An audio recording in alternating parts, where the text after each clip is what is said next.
এই মুহূর্তে মুক্তিযোদ্ধাদের পক্ষ থেকে অবিলম্বে এখনই খুনি হাসিনার সরকারের পদত্যাগ দাবি করছি। বিগত এই কদিনে অনেক তামাশা করেছেন। আমরা বলেছিলাম আগে আমরা জান দিব, কিন্তু তারা নিজেরাই জান দিল।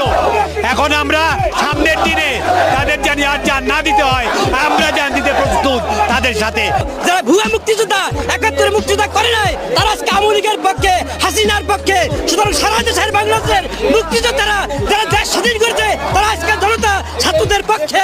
এই কথা আমরা বলতে পারি আপনাদেরকে, আমরা হাত দিয়ে গল করে হাত দিয়া। যে পর্যন্ত ছাত্রদের এই দাবি, আমাদের জনগণের ভোটারদের দাবি মানে না হইবে, সে পর্যন্ত হাসিনার পতনের পর্যন্ত আমরা শেষ পর্যন্ত দিয়ে আবার রক্ত দিয়ে আমরা মাঠে থাকবো ইনশাআল্লাহ। আমরা মুক্তিযোদ্ধারা কোনো কোটা চাই না, তবু আপনারা এই কোমলমতি